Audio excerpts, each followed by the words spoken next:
Hello বন্ধুরা, সবাই কেমন আছো? আশা করি সবাই ভালো আছো। আবারও তোমাদের নতুন একটি ছোট্ট ভিডিওতে জানাই স্বাগত। আজকের এই ভিডিওটি খুবই গুরুত্বপূর্ণ। এই গুরুত্বপূর্ণ ভিডিওটি সবাই মনোযোগ সহকারে দেখে যাও, যারা মূলত মুরগি চাষ এবং মুরগি খামারের সঙ্গে যুক্ত আছো তাদের সকলের জন্য এই ভিডিওটি খুবই গুরুত্বপূর্ণ। আজকের এই ভিডিওর মূল বিষয় হচ্ছে লিটার ব্যবস্থাপনা। লিটার কিভাবে ভালো রাখা যায় এবং লিটার ভালো না থাকলে কিন্তু কোনোদিনই মুরগি পালন সঠিক এবং সকল মুরগি সুস্থ থাকবে না। এত মুরগি আমরা চাষ করি, তাদের ভালো খারাপ থাকার মধ্যে কিন্তু লিটারের সঙ্গে যুক্ত এবং কানেকশান রয়েছে। লিটার যদি আমরা ঝকঝকে পরিষ্কার ঝরঝরে রাখতে না পারি তাহলে কোনোদিনই মুরগি চাষ ভালো হবে না। লিটারটা এমন করে রাখতে হবে যেন সবসময় এরকম ঝকঝকে থাকে। লিটার থেকে যেন কোনো গ্যাস না বেরোয়। যদি গ্যাস বেরোয়, যদি সবসময় চটা ভাব হয়ে থাকে তাহলে কিন্তু অবশ্যই গ্যাস হবে, ঘর গন্ধ হবে। তার ক্ষেত্রে মুরগির অনেক রোগ ব্যাধি এবং মুরগি মারা যেতে পারে। এবং লিটারের কারণেই প্রত্যেক মুরগির ওয়েট হবে কম, খাবার খাবে কম এবং ভেতরে প্রচুর রোগ ব্যাধি থেকে যাবে। মেডিসিন দেওয়ার পরেও কিন্তু কমবে না। তাই আমাদের কি করতে হবে? আগে এই লিটার ব্যবস্থাপনাগুলো ঠিক করতে হবে। তোমরা দেখতে পাচ্ছ আমার ঘরে লিটারটা পা দিয়ে এরকম করার পরেও কিন্তু সুন্দর নড়ে যাচ্ছে। একদম লিটার একদম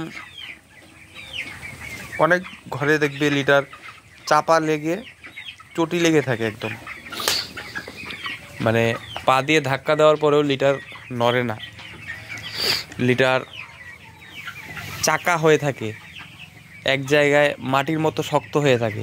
কিন্তু আমার লিটারটা কিন্তু শক্ত না, একদম ঝরঝরে ভাব।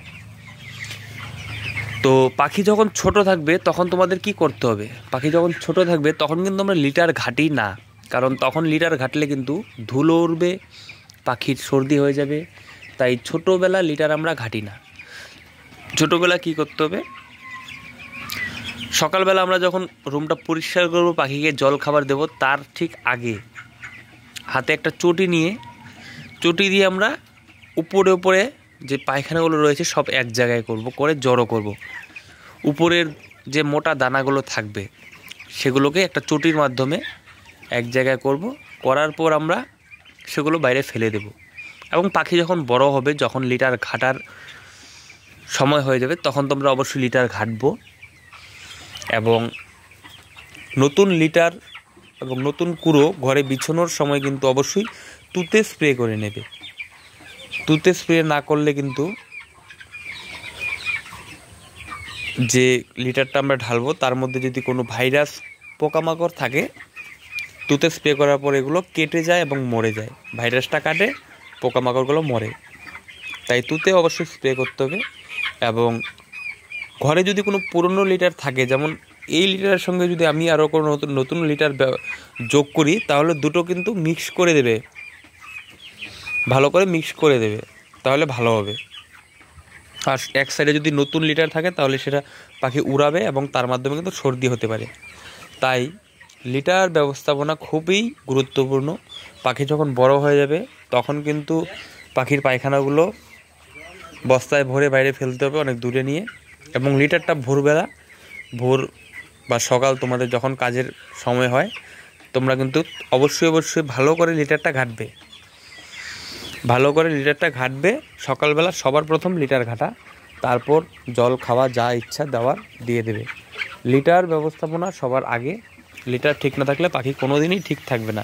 এই বিষয়টা মাথায় রাখবে। আজকের বিষয়টা শুধুমাত্র লিটার ব্যবস্থাপনা নিয়েই কিছু কথা বলার ছিল। কোনো কিছু জানার থাকলে অবশ্যই কমেন্ট করে জানাবে। নতুন ভিডিও দেওয়ার চেষ্টা করব। ধন্যবাদ সবাইকে ভিডিওটি দেখার জন্য।